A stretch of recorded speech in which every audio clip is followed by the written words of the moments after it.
Finally আমি ঠাকুর দেখতে যাচ্ছি। তোমরা আমার আগের ভিডিওতে দেখেছো আমি বলেছিলাম আমাকে একজন ঠাকুর দেখাতে নিয়ে যাবে বলে কথা দিয়েছিল, কিন্তু সে তার কথা রাখেনি বলে আমি এক প্রকার মন খারাপ করেই বাড়িতে বসেছিলাম। বোনদের রাতে প্ল্যান ছিল ঠাকুর দেখতে বেরোবে, তো ওরা আমাকে বলল মন খারাপ করে বসে থাকিস না দি, আমাদের সঙ্গে চল ঠাকুর দেখবি। তো আমার সত্যি কথা বলতে আসার একটু ইচ্ছে ছিল না, ওরা জোর করলো বলেই ওদের সঙ্গে আসলাম। আমরা যখন বাড়ি থেকে বের হই তখন বাজে 11টা। আর রাত করে ঠাকুর দেখতে আসার কারণ হলো ভিড় ঠেলে ঠাকুর দেখব না বলে। কিন্তু যেমনটা ভেবেছিলাম ঠিক তার উল্টোটা হলো। রেলগেট থেকে জ্যামে পড়েছি, আর ওই জ্যাম কাটিয়ে রথতলা আসতে আমাদের প্রায় 2 ঘন্টা মতন লেগেছে। আবার প্যান্ডেলে ঢোকার জন্য আমাদের আধ ঘন্টা লাইনে দাঁড়াতে হয়েছে। কি পরিমাণ ভিড় সেটা তোমরা আমার ভিডিওতে দেখতেই পারছো। 2 ঘন্টা জ্যাম কাটিয়ে আধ ঘন্টা লাইনে দাঁড়ানোর পরে যখন প্যান্ডেলের ভেতরে ঢুকি, তারপরে যদি 5 সেকেন্ডও দাঁড়াতে না দেয় কি পরিমাণ মাথা গরম হয় সেটা আমার মতন পাবলিক যারা ঠাকুর দেখতে এসেছো তারাই জানো। কিন্তু আমি যে কি পরিমাণ ফাজিল সেটা প্যান্ডেলে যারা গার্ড দিচ্ছে তারা জানেই না।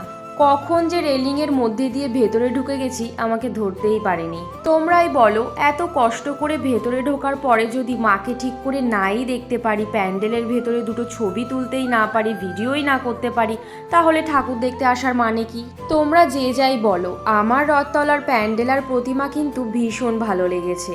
প্রতিমা দর্শন করার পরে আমরা ঢুকেছিলাম একটু মেলায় কিছুটা সময় কাটানোর পরে ওখান থেকে চলে আসছিলাম। আসার পথে দেখছিলাম এই লাইনটা, আর বলছিলাম একটু আগে আমরাও এই লাইনে দাঁড়িয়েছিলাম, ভাবা যায়।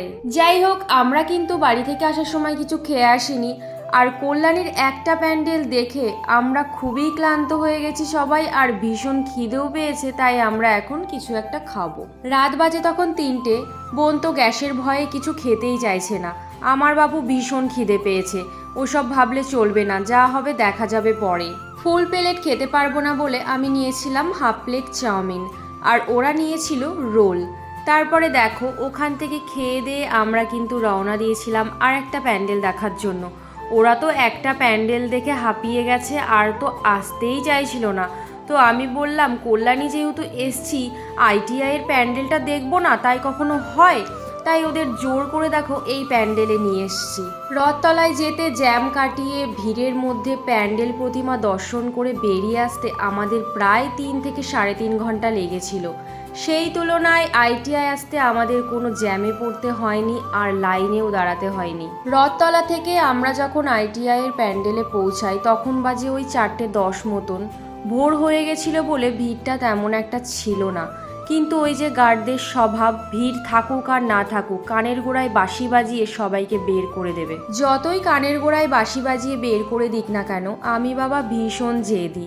সেই নহাটা থেকে গাড়িতে তেল পুড়িয়ে কল্যাণী এসছি ঠাকুর দেখব বলে, তার ওপর ভিড় ঠেলে প্যান্ডেলের ভেতর ঢুকেছি।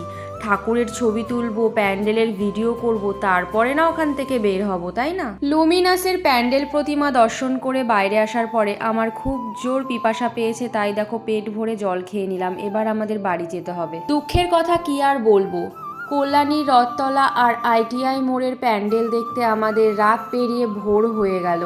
তার মাঝে আমরা আর একটা প্যান্ডেলও দেখতে পারলাম না। আসল কথা হলো প্যান্ডেল কি দেখব, রাস্তায় জ্যাম আর ভিড়ের ঠেলা খেতেই আমাদের রাত পেরিয়ে সকাল হয়ে গেছে। এত কিছুর পরে আমরা যে ভোরের আগে 2টো প্যান্ডেল ভালোভাবে দেখতে পেরেছি এটাই আমাদের কাছে অনেক। সব থেকে বড় কথা, আমি সোনা দেখতে পেরেছি। এখন যা সোনার দাম হয়েছে, বহুদিন হয়ে গেল সচক্ষে সোনা দেখি না। লুমিনাসের দৌলাতে এবার দেখেই নিলাম। যাই হোক, আমাদের ঠাকুর দেখা কমপ্লিট। আমরা কিন্তু বাড়ি যাওয়ার পথে।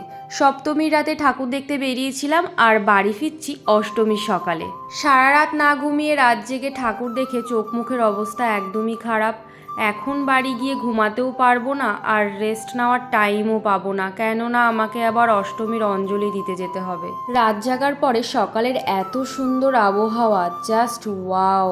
আর এদিকে দেখো, চোখে লাগানো ছিল মাস্কারা, হাত দিয়ে এমন একটা ডলা দিয়েছি, এখন চোখগুলো পুরো ভূতনির মতো লাগছে। আচ্ছা, তোমরা কারা কারা কল্যাণীতে ঠাকুর দেখতে গেছো, আর রথতলা, আইটিআই মোড়, এই দুটোর মধ্যে কোন প্যান্ডেলটা তোমাদের বেশি ভালো লেগেছে আমাকে অবশ্যই কমেন্টে জানিও।